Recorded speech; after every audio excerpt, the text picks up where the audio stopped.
하나님 말씀을 제가 봉독하겠습니다. 창세기 33장 16절부터 20절까지 봉독하겠습니다. 이날에 에서는 세일로 회정하고 야곱은 숫곳에 이르러 자기를 위하여 집을 짓고 짐승을 위하여 우릿간을 지은 고로 그 땅 이름을 숫곳이라 부르더라.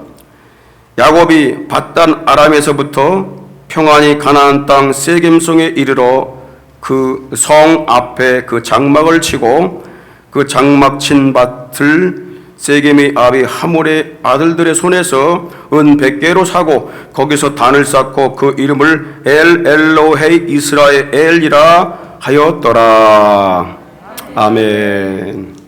야곱이 20년간의 아주 고달픈 나그네 생을 마치고 평안히 가나안 땅으로 돌아왔습니다. 외삼촌과의 갈등도 해결되었고 형과의 아주 불편했던 관계도 아름다운 화해 만남으로 모두 해결이 되었습니다. 형에게 예물로 준 580마리의 그 짐승들 외에는 그의 자식이나 또 그의 종들이나 다른 어떤 소유에 대해서 손해 본 것이 하나도 없습니다. 이제 그의 앞길에 방해될 만한 장애물들이 없어졌습니다. 모든 것이 평화롭게 안정이 되었습니다. 그런데 야곱의 신앙에 이제 문제가 생기기 시작을 합니다. 이런 상황에 맞는 이 사자성어 호사다마란 말이 있지요. 좋은 일에는 반드시 좋지 않은 일이 또 발생이 된다. 좋은 일 다음에는 그걸 시기하는 것이 있고 마귀 역사가 있다. 그래서 그걸 경계하지 않으면 안 되는 거예요. 항상 응답받았을 때에, 일이 잘 됐을 때에, 아무 일이 없을 때에, 평안할 때에, 그때가 가장 위기라는 걸 우리가 알아야 됩니다. 다급하고 두려운 일을 겪었을 때에는 간절히 하나님을 찾고 순간순간 믿음과 겸손함으로 모든 욕심을 다 버리고 그렇게 살았습니다. 그러나 모든 문제가 해결되고 평안하고 안정된 영역으로 돌아온 이후에 야곱의 신앙의 위기가 또 찾아오게 된 것입니다. 문제는 그 야곱이 당한 그 신앙의 위기가 자기에게서 멈춘 것이 아니라 그것이 가족 전체의 큰 폭풍의 소용돌이 속으로 휘말리게 되었다고 하는 것입니다. 자식들 중에 하나밖에 없는 딸이 있습니다. 11명의 아들이 있는데 그 중에 딸이 하나 있어서 12명이죠.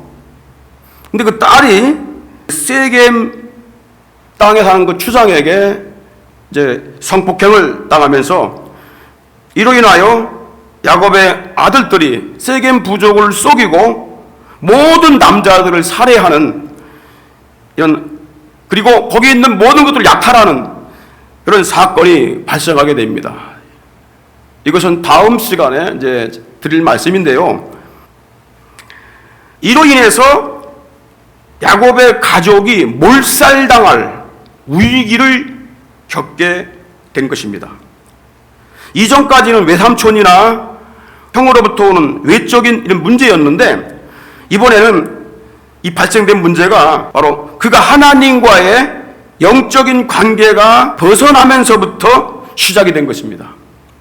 모든 문제가 해결되고 그의 앞길에 평화가 찾아온 이후에 그의 믿음에 균열이 생기면서 또 한 번의 큰 위기를 겪게 됩니다. 야곱의 인생의 최대 위기를 겪게 되는데 그 원인이 어디에 있는가, 무엇 때문에 이런 큰 위기를 또 겪게 되었는가, 여기에 대해서 제가 3가지를 말씀을 드리려고 해요. 야곱이 인생의 최대 위기를 겪게 된 원인이 무엇일까? 그 첫 번째가 뭐냐면, 따라합시다. 신앙의 중심축을 자기에게로 옮겼기 때문이다. 신앙의 중심축이 있습니다. 무엇이든지 기계도 그렇고 집도 그렇고 다 축이 있어요. 이 중심축이 무너지게 되면 이제 걷잡을 수 없게 무너지게 되는 거예요. 여러분, 태양계를 보게 되면 태양을 중심으로 모든 행성들이 주기적으로 돌고 있습니다. 지구도 태양을 중심으로 1년에 한 바퀴씩 돌고 있는 겁니다. 배도요, 중심을 잡지 못하면 전복되어 버립니다. 배는요, 중심을 잡기 위해서 키가 있습니다. 그러나 키보다 더 중요한 게 있는데 그게 뭐냐면 평형수라는 거예요. 큰 배들에게는요, 밑에다가 물을 집어넣어야 됩니다. 그래서 배가 기우뚱기우뚱 것을 넘어지지 않도록 만들어야 돼요. 이걸 평형수라고 그래요. 자동차로 여러분들 운전대를 꽉 잡고 있어요. 지멋대로 가도록 놔둬버리면 어떻게 돼요? 중심을 잃고 큰 사고가 나는 것입니다. 이와 같이 그 중심축, 무엇이든지 잡고 있는 그 중심이 있다 그 말이야. 그게 무너져 버리면 큰 대형 사고가 나게 되는 거예요. 신앙에도 중심축이 있습니다. 그 중심축은 내가 되는 것이 아니에요. 하나님 아버지가 우리의 신앙의 중심축인데 이 축을 옮길 때에 그때 문제가 발생이 되는 것입니다. 본문 16절에 보면은 이날에 에서는 세일로 회정했다. 자, 이날이 어떤 날이죠? 이날은 야곱과 에서가 화해한 그날을 말합니다. 그때에 형 에서는 자기 거처로 돌아갔습니다. 그런데 17절에 보게 되면 야곱은 그날 어디로 가냐면 숫곳에 이르러 자기를 위하여 집을 짓고 짐승을 위하여 우릿간을 지은 거로 그 땅 이름을 숫곳이라 불렀다 했습니다. 여러분, 자기를 위하여 집을 짓고 짐승을 위하여 우릿간을 지었다. 그래서 그 이름을 뭐라고요? 숫곳. 이 숫곳이란 말은 야곱이가 지은 이름입니다. 가축용 우리 또 장막을 지었다는 뜻으로 숫곳이라고 지은 겁니다. 이 말이 뭐예요? 여기에 정착을 하겠다 그 말입니다. 20년 만에 타국에서 고향으로 돌아와 살 집을 짓고 살 터전을 마련하는 것이 무엇이 문제가 되겠느냐라고 말할 수 있습니다. 사람이 살기 위해서는 집과 생활 터전이 반드시 필요합니다. 그것을 준비하는 것, 그건 죄가 아닙니다. 그럼 무엇이 문제일까요? 야곱이 자기 집과 동물 우릿간을 지은 것이 왜 문제가 될까요? 우선순위가 바뀌어버린 겁니다. 외삼촌과 에서의 손에서 벗어나 평안히 가나안 땅으로 돌아왔습니다. 그렇다면 먼저 하나님을 기억하고 감사하는 것이 마땅한 것입니다. 그러니까 우선적으로 가야 할 곳은 형 에서에게 쫓겨 도망갈 때 그를 만나 주셨던 벳엘입니다. 그리고 아버지가 계신 기랏 여아림, 헤브론입니다. 그것으로 먼저 갔어야 돼요.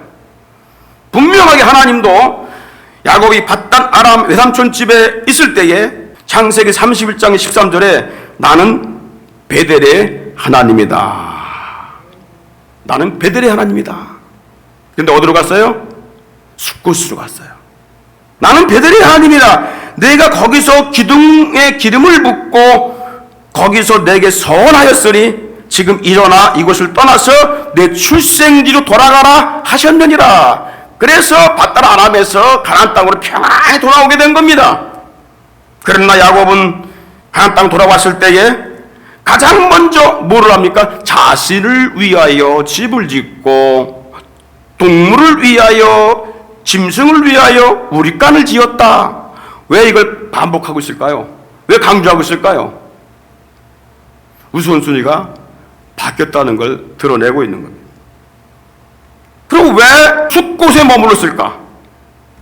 여러분, 야곱이 어떤 사람입니까? 야곱은요, 목축 전문가입니다. 땅을 볼 줄 알아.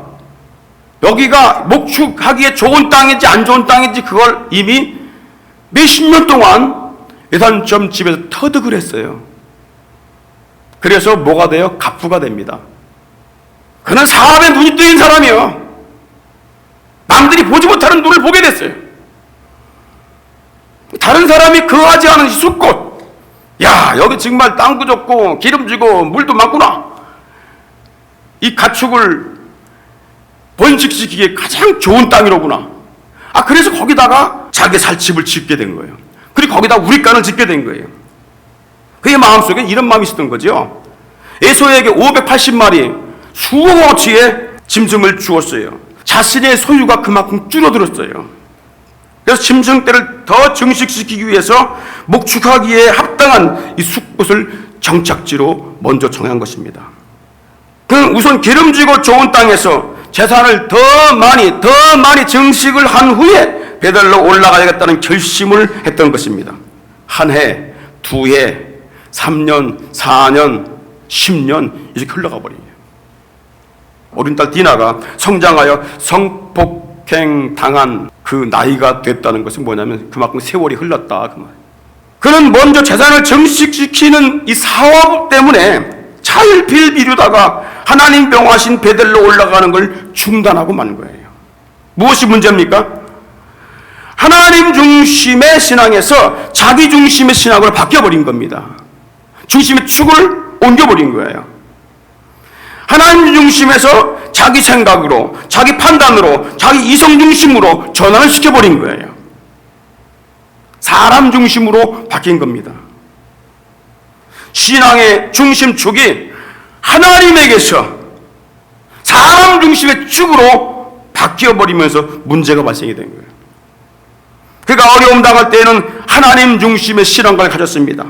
하나님과 함께 사람으로 더불어 싸움하여 전투하여 씨름하여 이겼다라는 증표로 이스라엘, 네가 승리할 길은 하나님을 중심으로 하나님을 모시고 살아갈 때만이 가능하다라는 뜻으로 이스라엘이라고 이름을 지어 주었어요. 그래서 하나님 중심, 그리스도의 중심의 신앙관을 갖게 된 것입니다. 그러나 그에게 적이 없어졌어요. 에서와도 평안히 화해했지요. 외삼촌과도 화해했지요. 그를 저지할 만한 사람들이 없어졌습니다. 평안해졌습니다. 더 이상 하나님과 함께하여 싸울 만한 대상이 없어진 거예요. 그를 대적할 대상이 없어졌을 때에 자연적으로 어떤 일이 벌어지냐면 하나님과 그리스도를 밀어내버립니다. 왜? 이제 하나님이 거의 필요치가 않아. 하나님과 함께 하면서 그의 힘을 빌어서 그의 능력을 힘입어서 싸울 대상이 없어져 버린 거예요. 이게 위기입니다. 다양히 자기 중심의 축으로 바뀌게 된 겁니다. 자기를 위한 것부터 행한 후에 하나님께 나가면 되지, 이런 합리적이고 인본주의적인 생각으로 기울어지게 된 거예요. 그리스도인들이 평안할 때일수록 하나님 중심에서 떠나 자기 중심으로 옮겨지는 이것을 경계를 해야 합니다. 자신의 꾀를 쫓지 말아야 돼요. 하나님께서 그때를 지켜보시는 겁니다. 너 내가 이걸 주면 뭐 할 거냐? 너 내가 너를 잘 되게 해주면 그 다음에 뭐 할 거냐? 너 돈을 많이 벌게 해주면 그 다음에 뭐 할 거냐? 하나님은 그걸 잘 알고 계세요. 야곱 같은 근성이 있다고 말이야. 하나님, 나는 왜 이렇게 어려움을 이렇게 겪어야 되지요? 어떤 것은 그게 더 복이 될 수가 있어. 왜? 이 사람은 많이 주게 되면 도망갈 사람이야. 많이 주게 되면 자기 중심으로 떠날 사람이야. 중심축을 옮길 사람이야. 하나님은 그걸 잘 알고 계세요. 그렇게 훈련을 받았던 야곱도 기울어지는 걸 보십시오. 시편 146편 3절에 그래서 뭐라고 말씀합니까?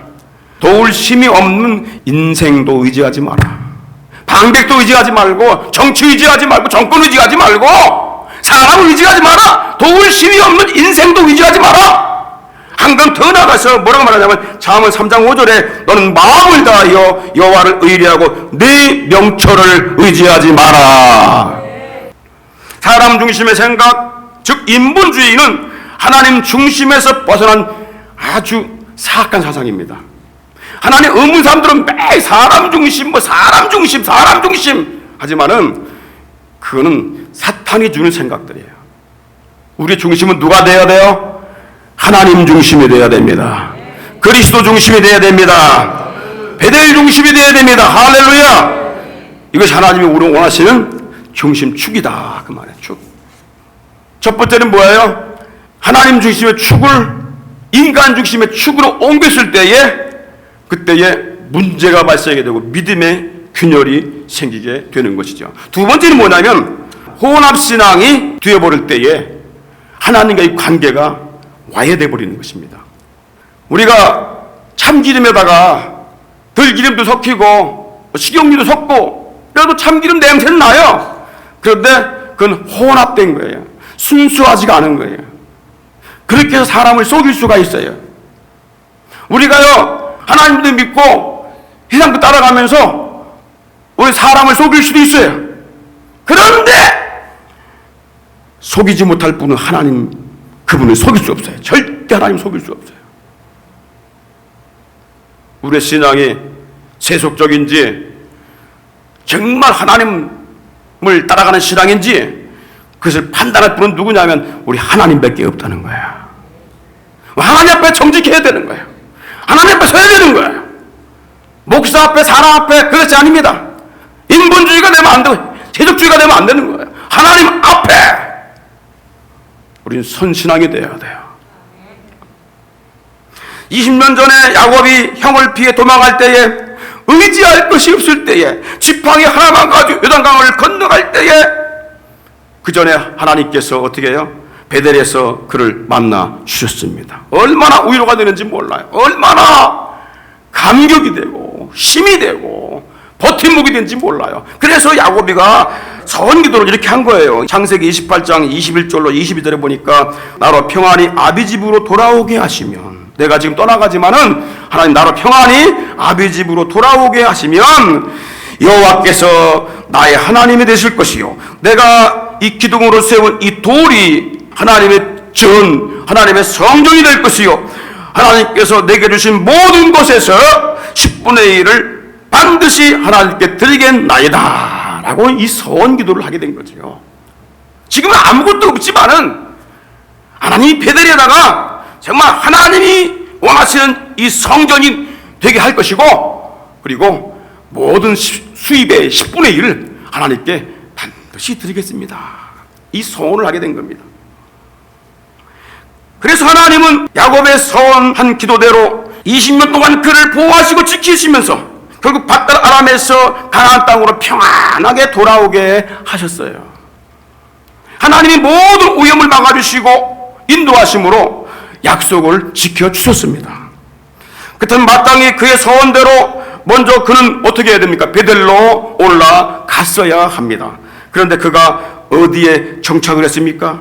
숫곳에 정착을 했어요. 근데 문제는 거기서 끝난 것이 아니라 또 다른 곳에 정착지를 옮겼다고 하는 거예요. 18절에 보십시오. 야곱이 밧단 아람에서부터 평안히 가나안 땅 세겜성에 이르러. 자, 야곱이 밧단 아람이 어디예요? 외삼촌 집이죠. 하란 외삼촌 집에서 평안히 가나안 땅에 왔다. 그럼 어디로 가야 돼요? 베델로 가야 되는 거거든요. 근데 어디로 갑니까? 세겜성에 이르러 그 성 앞에 장막을 치고. 여러분, 숫곳에 정착을 했던 야곱이 세겜성으로 이동하여 땅을 사게 됩니다. 19절에 보십시오. 그 장막 친 밭을 세겜의 아비 하몰의 아들들 손에서 은 100개로 샀다. 자, 이 밭이라고 하는 건 뭐냐면 이 원어에 보게 되면 대지란 말, 대지. 왜 그래요? 집을 지려고 산 거예요. 정착하려고 산 거예요. 야곱이 세겜에 가서 땅을 사고 그곳에 정착하려고 했던 이유가 뭐예요? 그 땅이 숫곳보다 더 좋아. 나중에 두루두루 살펴보니까 이건 숫곳과 비교가 안 돼. 그 세겜성 앞에 있는 그 땅이 너무 좋아. 기름진 땅이야. 자기의 재산을 증식시키기에 너무 좋은 땅이야. 그래서 비옥한 땅으로 더 좋은 곳으로 옮기게 됐는데, 그 땅이 뭐냐면 가나안의 우상 종교가 아주 번성한 이 세겜성 앞이었습니다. 점점 어디로 빠져가요? 세속으로 가게 되는 거예요. 우상으로 가게 되는 거예요. 야곱이 자신의 생명의 위협을 느낄 때에는 재산의 절반이라도 자기 형에게 건네면서 모든 욕심을 다 내려놓았었는데, 그 생명의 위협이 그치고 평안함과 안정이 찾아왔을 때는 이제 어떻게 해요? 물질에 대한 욕심이, 물질에 대한 욕망이, 재산을 번식해야 되겠다는 이 욕망이 슬슬 머리를 들기 시작한 것입니다. 여러분, 어려움 당하고 고통 당할 때 이때가 위기가 아닙니다. 그때 오히려 더 깨어 있어요. 정신 차립니다. 그런데 적이 없어졌어. 하나님의 기도 응답으로 평안하고 안정이 되었어. 평안하다, 안정하다 하는 이때가요 가장 위험한 때입니다. 적이 없어질 때가 가장 위험한 때입니다. 가장 썩고 타락할 때입니다. 그는 더 많은 소유를 원했습니다. 그는 재산을 더 많이 증식시킨 후에 베델로 올라가면 될 것이라는 이 빗나간 욕망에 끌려다니며 세게 매서 그 세월을 허송하게 됩니다. 그리스도인들은요, 먼저 구할 것과 나중에 구할 것을 혼돈하지 말아야 합니다. 육적인 것을 결코 앞세우면 안 된다는 거예요. 주님은 영적인 것을 먼저 구하라고 말씀하십니다. 육적인 것을 먼저 구한다면 영적인 것도 모두 잃어버린다고 말씀하고 있어요. 생명 보존을 위해서 이방인들의 삶의 방식을 쫓지 말라는 거예요. 영적인 것을 추구하라는 것입니다.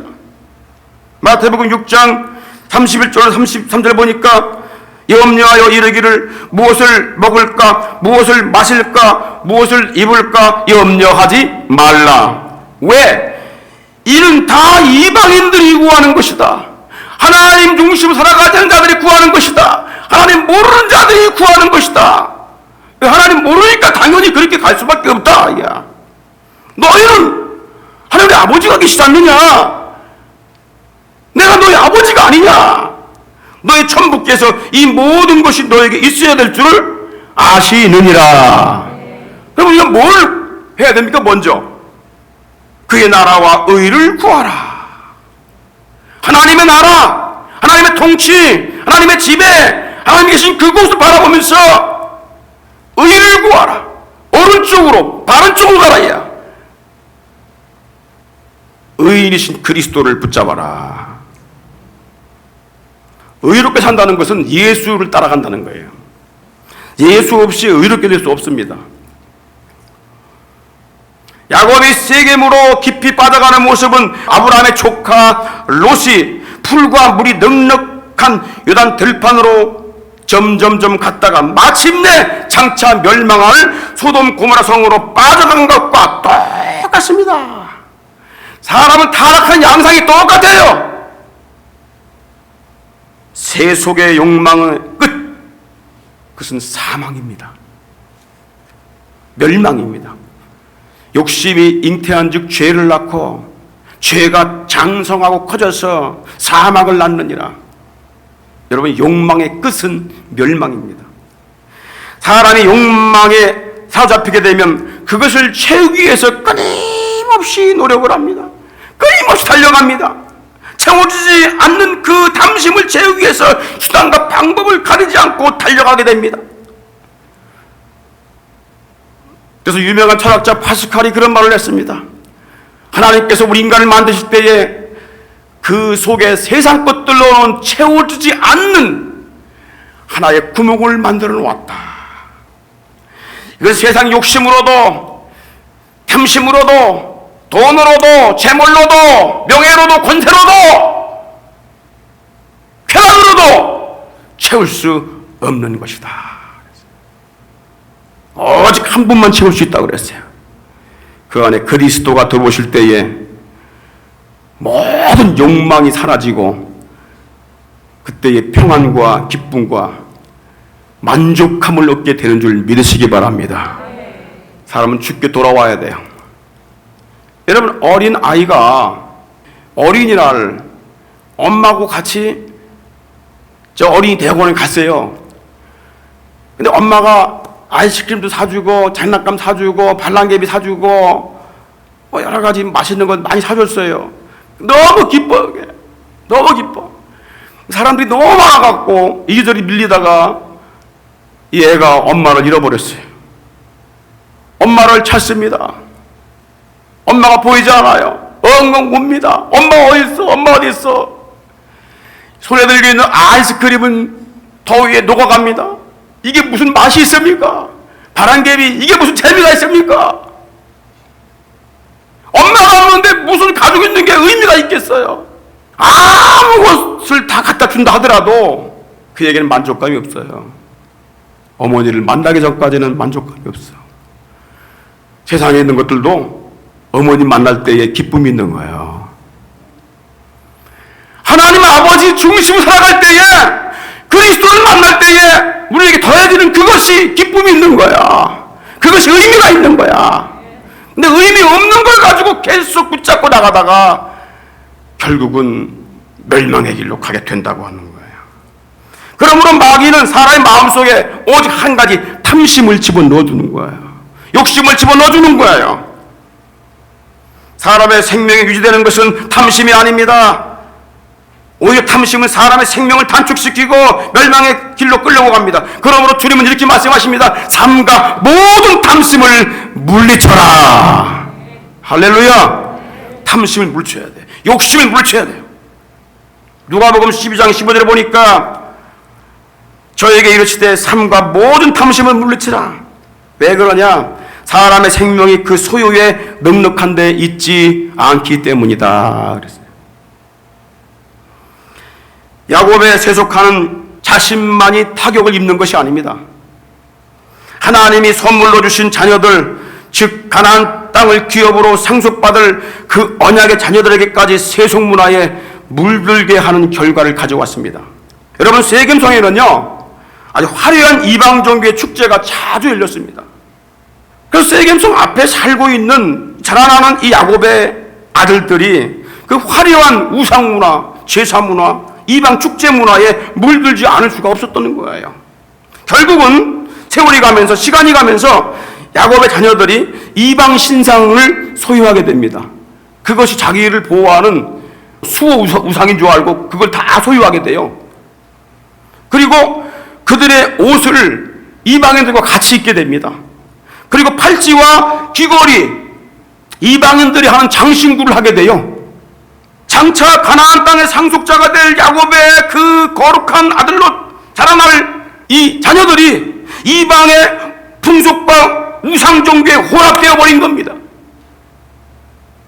마침내 야곱의 딸 디나가 세겜성의 우상 축제에 나갔다가 세겜 족장에게 강간을 당하고 이 사건으로 인하여 세겜 부족의 모든 남자가 살해되는 사건이 발생하게 됩니다. 야곱과 그의 가족이 이방의 종교와 우상 문화에 혼합되어 예수 그리스도를 보내신다는 복음의 언약이 끊어지고 중단될 위기에 처하게 될 것입니다.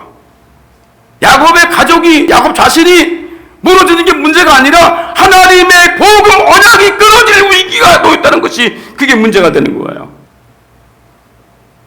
제가 자녀를 키워본 결론은 뭐냐면 자녀는 결코 말하는 대로 자라지 않는다는 거예요. 본대로 자라요. 본대로 배우는 거예요. 부모는 자신의 신앙이 세속으로 빠지지 않도록 하는 것도 중요하게 여겨야 되고, 하나님이 주신 자녀들의 신앙이 세상 풍속에, 세상의 여러 가지 문화에 쓸려가지 않도록, 흔들리지 않도록 경계하는 것도 게을리하지 말아야 한다는 겁니다. 그래서 먼저 자녀들이 그것을 바라볼 수 있도록 신앙생활을 어떻게 해야 되는지를 보여줘야 됩니다.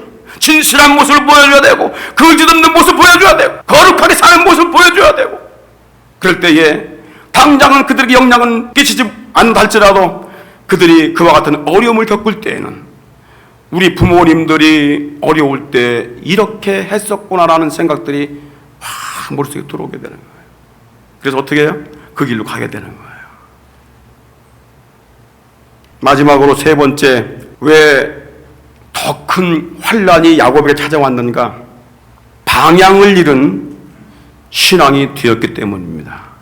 신앙생활을 하는데 방향을 잃어버렸어. 왜 하는지를 몰라. 왜 교회 다니는지를 몰라. 왜 예배 드려야 하는지 몰라. 왜 제사 드려야 되는지 몰라. 왜 봉사 드려야 되는지 그걸 몰라. 그게 방향을 잃어버린 겁니다. 목표를 잃어버린 거예요.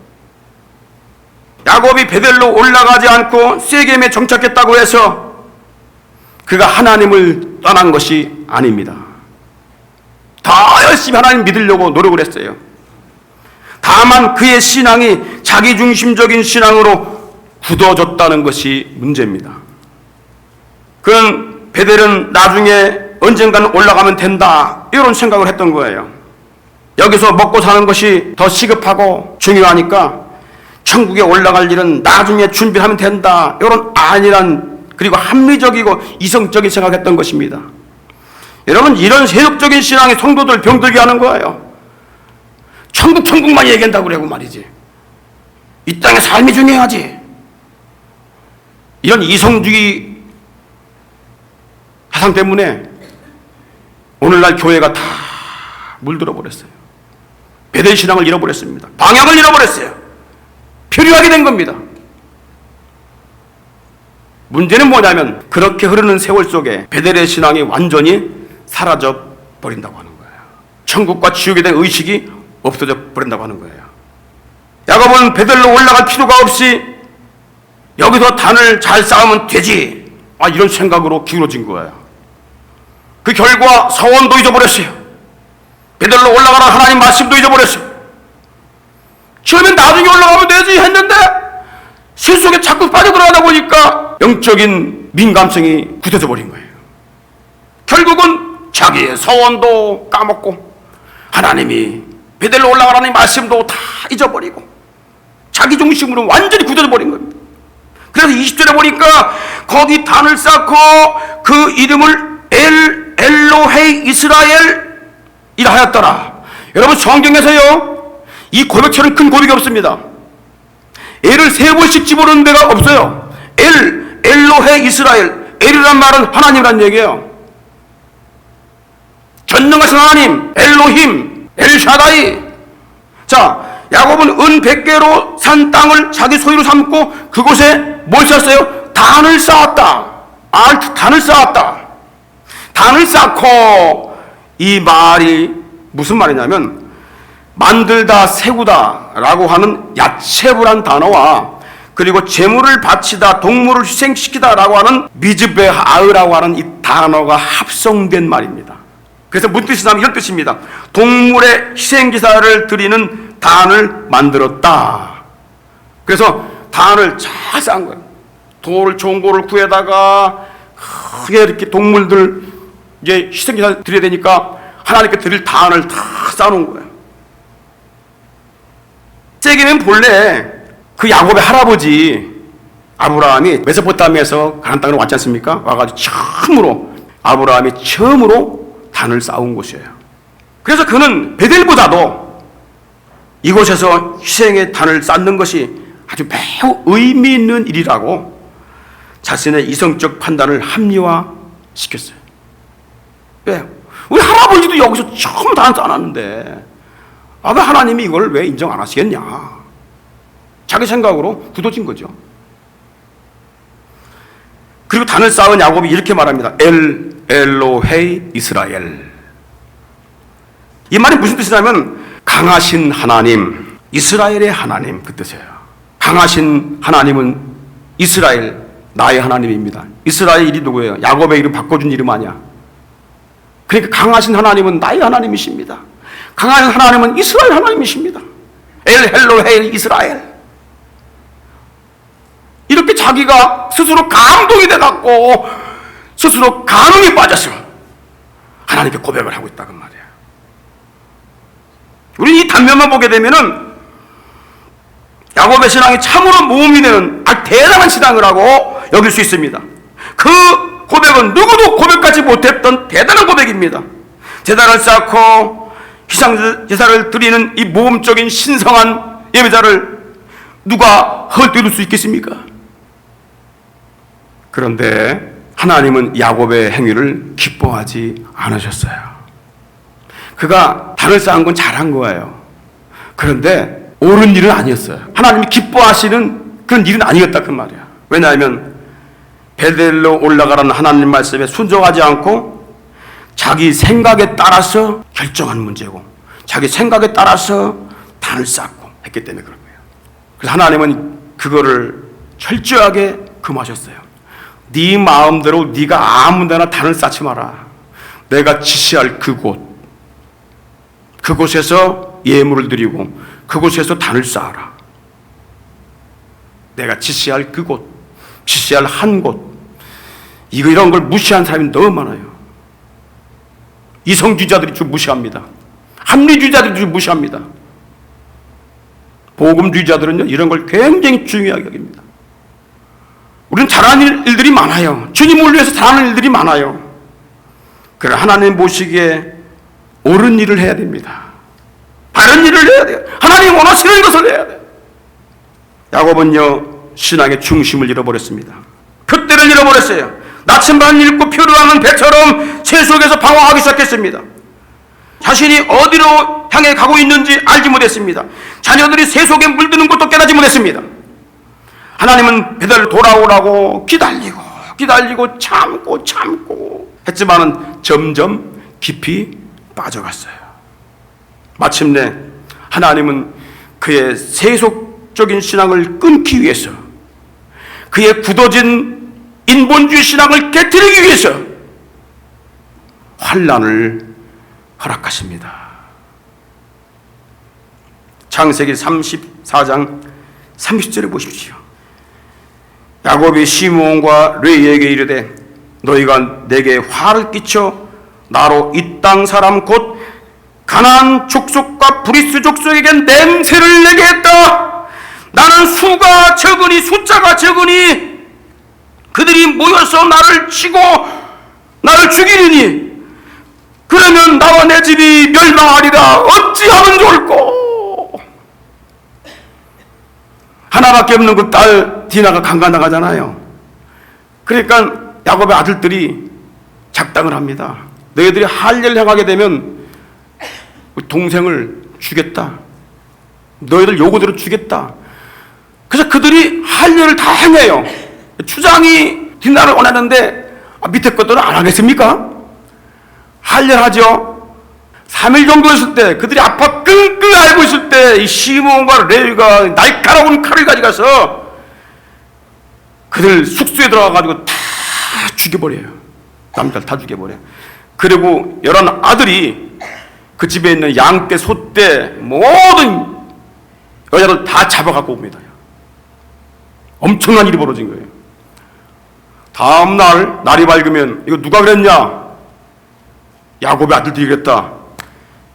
이제 그 부족들, 가나안 부족들이 모여서 연합을 이루게 될 것이고 야곱은 몰살당하게 됩니다. 숫자가 적어 우린 망한다. 지금까지 당한 위기보다 더 큰 위기를 겪게 된 거예요. 어떻게 해야 됩니까? 이런 상황이 왔을 때에 야곱이 점점 깊이 빠져가는 폭풍 속에서 엎드리는 길밖에 없어요. 자기 생각으로 철사를 보려고 했던 인본주의적이고 세속주의적인 노력이 오히려 더 깊은 절망에 빠지게 한 과오를 뉘우치면서 밤새도록 간구했어요. 하나님, 사실 내가 더 잘해보려고 했고 잘 살아보려고 했고 더 노력을 하려고 했지만 그것이 오히려 하나님과 더 멀어지는 결과를 가져왔군요.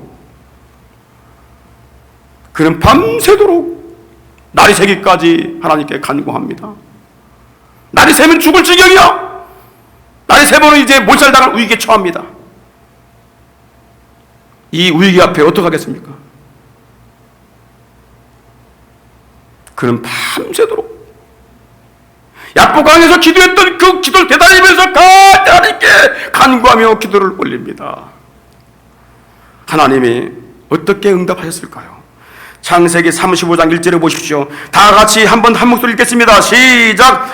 하나님이 야곱에게 이르시되 일어나 베델로 올라가서 거기 거하며 내가 내 형 에서의 낯을 피하여 도망하던 때에 내게 나타났던 하나님께 거기서 단을 쌓으라 하신지라.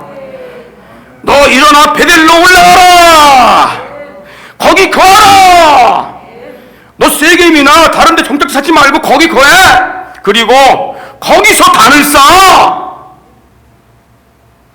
네가 쌓기 좋은 그 장소에 가서 쌓지 말고 우상숭배가 만연하는 그 사이드에 쌓지 말고 내가 원하는 곳이 있어. 베델이야. 베델로 올라가서 단을 쌓아라. 할렐루야. 베델에 하나님께 신앙의 중심축을 옮겨라. 그 말이에요. 지금 네 중심으로 신앙생활 하지 말고 하나님 중심으로, 말씀 중심으로, 교회 중심으로, 천국 중심으로 신앙생활을 하라, 그 말입니다. 어떻게 이렇게 단정하며 말할 수가 있겠는가? 그것이 바로 베델로 올라가는 그 의미 속에 들어 있습니다. 하나님의 뜻은 분명합니다. 신앙의 목표는 분명합니다. 베델입니다. 왜 하나님께서 베델로 올라가라고 했을까? 베델의 신앙이 도대체 무엇인가? 간단하게 세 가지만 말씀드립니다. 첫째는 베델 신앙은 성전 중심, 교회 중심의 신앙입니다. 왜 그러냐? 창세기 28장 17절에 그가 루스라는 곳에서 하나님 만나지요. 자기가 그 이름을 뭐라고 져요? 베델이라고 칩니다. 왜 베델이라고 졌지요? 창세기 28장 17절에 이에 두려워하여 가로되 두렵도다 이것이요 다른 것이 아니라 이는 하나님의 전이요. 하나님의 전이요, 성전이다 말이에요. 여기가 하나님이 나 만나주신 그곳 하나님의 성전이다. 그런데 하나님 만나주시지 아니한 세겜, 쑥꽃, 거기서 단을 싸고 거기서 네가 생활을 영위하면 되겠냐 그 말이야. 하나님이 계신 성전, 이 성전은 뭐예요? 교회입니다. 하나님의 성전, 하나님의 교회는 진리의 기둥과 터라고 그랬어요. 하나님이 기뻐하시는 신앙생활은요, 성전 중심의 신앙생활이에요. 교회 중심의 신앙생활이에요. 여러분, 교회를 사랑하시기 바랍니다. 교회 하나님의 집입니다. 교회는 하나님의 몸입니다. 그리스도의 몸이고, 교회는 진리의 기둥과 터입니다. 교회가 무너지게 되면 진리가 무너진 것이고 진리의 터가 무너져 버린 거예요. 우리는 이 표대를 교회로 삼아야 할 줄 믿습니다. 두 번째, 베델 신앙이 뭐냐? 천국을 바라보는 신앙입니다. 천국 문을 바라보는 신앙이에요. 창세기 27장 17절에 다시 한번 보시면은 거기 뭐라고 그랬어요? 야곱이가 이는 하나님의 전이요, 그 다음에 중요한 거예요. 하늘의 문이로다. 하늘의 문, 천국의 문. 천국의 문이 누굽니까? 예수 그리스도십니다. 내가 양의 문이다.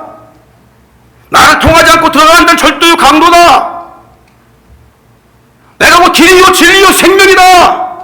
나를 통하지 않고는 아버지가 있는 그곳에 갈 수가 없다. 예수님이 누구라고요? 천국의 문입니다. 그러므로 길과 진리 생명 되시는 그리스도 예수를 붙들고 천국을 바라보는 신앙, 그것이 베델의 신앙인 줄 믿습니다. 세 번째, 마지막으로 물질의 주인이 누구인가, 이걸 11조로 고백하는 것이 베델의 신앙입니다. 창세기 28장 22절 보십시오. 야곱이 서원을 이렇게 하죠. 내가 기둥으로 세운 이 돌이 하나님의 전이 될 것이요 하나님께서 내게 주신 것에서 10분의 1을 내가 반드시 하나님께 드리겠나이다. 반드시 하나님께 드리겠나이다. 야곱은요, 그런데 자기 생각대로 번 돈 일부를 가지고 세겜에 가서 자기 원하는 땅을 사고 거기서 땅을 쌓았습니다. 그러나 하나님은 그를 기뻐하지 않으셨어요.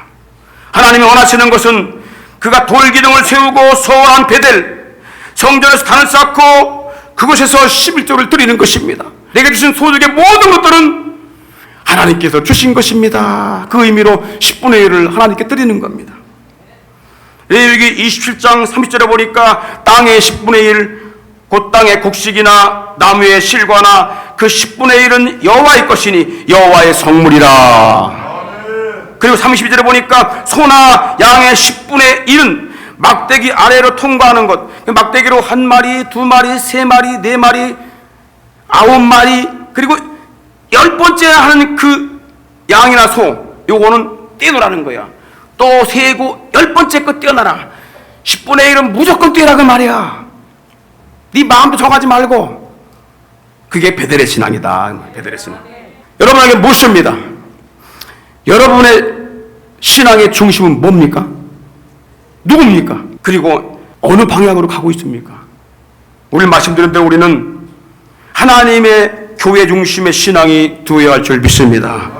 천국의 문이신 그리스도 중심이 되어야 되고 만물의 주인이 하나님이심을 11조로 고백하는 이런 신앙이 되어야 할 줄 믿습니다. 할렐루야!